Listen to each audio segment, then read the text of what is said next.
the popularity surrounding 1992's Super Mario Kart and its following games, other companies really would have had to find a way to get into this racing genre industry, more of the comical side than rather the realistic side, and one company really did that in 2010. Sega came out with Sonic and Sega All-Stars Racing, and from my views of it, I find it as a better, more polished, and definitely a lot funner game than any Mario Kart that ever existed. Now, you may be asking, Electro, well, you need to back up that statement. Well, I do, and I actually have evidence for that. Now, I got this game originally on the DS, but all the footage you'll see will be the PC version which I bought on Steam. And the reason for that is because A, both the DS version and the console version are exactly the same, apart from a couple differences in the menu. From my experience, it's really one-to-one, and that impresses me so much. Now, with Mario Kart's stellar lineup of characters from the Mario series and other ones, you'd be asking, well, how can you really beat that? By simplicity. Now, Sonic and Sega All-Stars Racing really made it simple for characters from different franchises, basically like Crazy Taxi, Jet Set Radio, Sonic the Hedgehog, and tons more, to come together in one great fashion. Even today, I go into Mario Kart 8 and go like, it doesn't feel natural for the characters to be there. Yes, the Mario characters, that's okay because they've been in previous ones. Yes, maybe having Rob in the DS version, maybe having Pac-Man in the arcade version, those kind of make sense, but having Animal Crossing characters and Link really doesn't...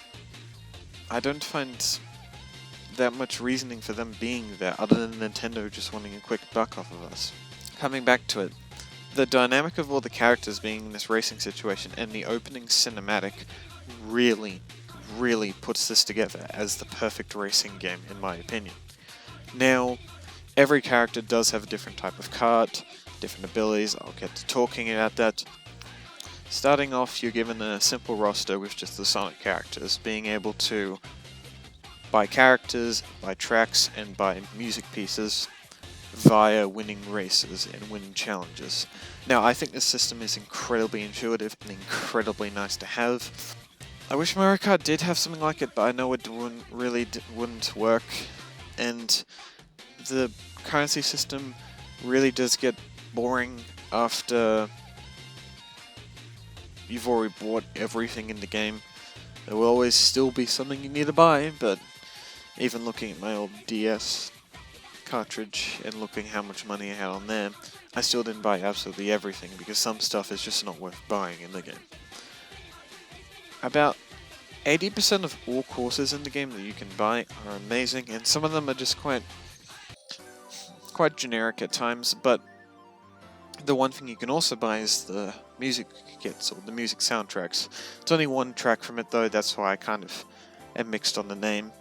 But you can buy, I think it's like 20 or 30 of them from the tracks, and they're really high quality and they're really good. Yes, I can simply just type up on WooTube Sonic and Sega All-Stars Racing OST, but there's an experience actually getting up the currency to buy a track that's really good. And this soundtrack kills everything I've ever seen before. It's probably I would put it on the first or second podium of all time, in my opinion, with Sonic Rush coming just above it. The Sonic Rush soundtrack is beyond amazing, and it's really underrated at times. But this soundtrack, wow, it's chosen the best tracks from every single game and just shoved them in the correct places. So that's really the buy system, except for obviously the characters. They're just gauged on really the playstyle of them, so you might get the easy ones for cheaper and then the more complex ones for the later on, and then yeah, there's nothing really to talk about with the characters except for going into game. Now the characters, wow. So with all the different franchises, I generally played Shadow, I generally played the Crazy Taxi guy, and then I generally played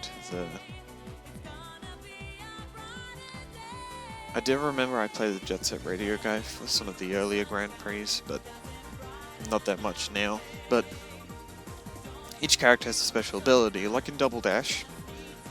They're called like super abilities, and whenever someone activates them, everyone can hear the theme. And yes, some of them do get annoying, like Amy's, but some of the other ones just really fit in, and even on the most random courses, you can have a House of the Dead course, you'll hear just Amy's theme, which is totally out of place, but it still gives you a sense of worry, because she can just grab her hammer and smash everybody.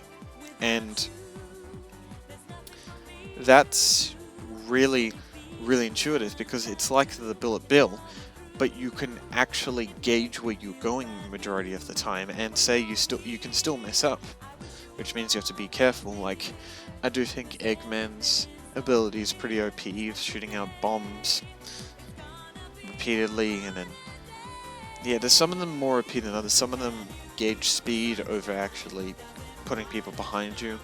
I do kind of like the speed ones a little bit more, just because I like to perfect every edge in the course, I just like to perfect everything and just get way ahead of people. It doesn't really matter how far I get them back, but all of them are really cool, original. You see a little star on the bottom of the screen. Damn, is that cool! And you just see someone racing towards you. Sometimes you get... So majority of the specials, I'll call them that, are gauged to what game they came from. So Tails might have the mech from Sonic Adventure instead of the normal pilot. I can't remember what that was. I was playing this yesterday, and then yeah, I can't literally remember any Mario Kart ones either, so please don't judge me there. But they change according to really what was popular, and yeah, all the characters still hold up. They don't feel repetitive, they don't feel annoying, they don't feel cringe at being in the game. They just feel natural, and if you see one, you and Big O like, what the hell are they doing here?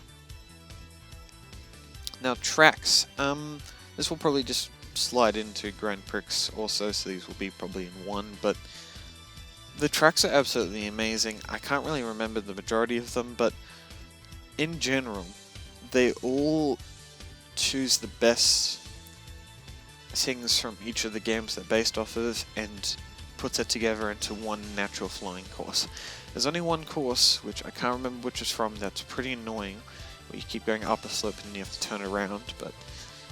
So yeah, they try to pick around 3 courses from each different franchise that's actually in the game. Predominantly, I think there's 6 of Sonic, just because it's obviously Sonic and Sega All-Stars Racing. And yeah, I love every single one of these courses. I don't, even though I don't know the franchise, I still love playing on them. A lot like mission mode in Mario Kart DS. There is a sort of mission mode in this. I don't think it's as good, but it's definitely a thing you can do if you get frustrated playing the Grand Prix and then you get destroyed by everyone. But yeah, it's pretty simple and it's pretty nice to have in the game.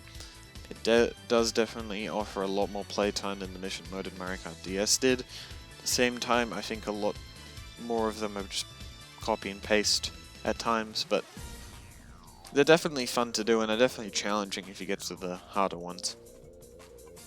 It's really what I could talk about in that mode. I never really played it as much as a kid. I played more of the Grand Prix because they were absolutely amazing.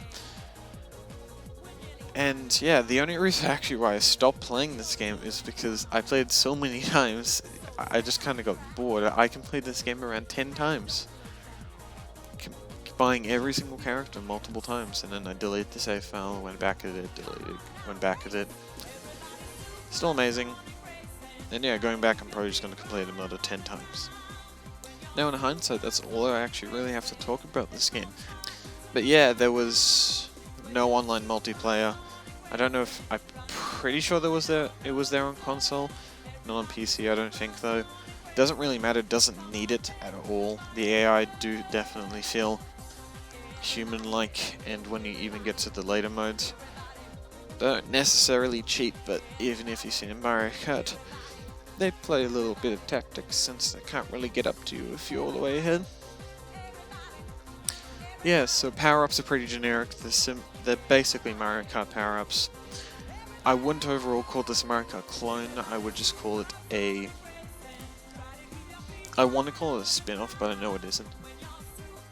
So I'll classify it basically as its own game, and I would do that for the majority of games. Now, looking at the later entries in the series, Transformed, I didn't have as much fun with, being honest. I got it on PS3. It's okay. It's not... It did definitely try to add some more Mario Kart stuff in there, and then all the mechanics just really feel janky in it, especially the water and air bits. They're just really, really horrible. But going even into the Switch version, that is just a Mario Kart clone, and I'll agree with anyone there. I own it, it sucks, do not get the game. Buy this one, it's on sale on Steam for like $1. It's like $2 AU, so it's probably going to be like pretty cheap on the US store, or even the Canadian store. Yeah, so please check out the game. If you got it, please comment down below if you like this review. I know some of you will. And yeah, I'm just trying to think if I've missed anything. Nope, that's really it. If you have any questions, please comment down below and I'll answer them, since some of these can be vague at times. I thank you all for watching. Please like and subscribe. I'm almost at 50 subs. Thank you everyone. It's been an absolutely amazing experience, and I hope to bring you amazing content in the future. I'm Electropunk, and I'll see you guys in the next video.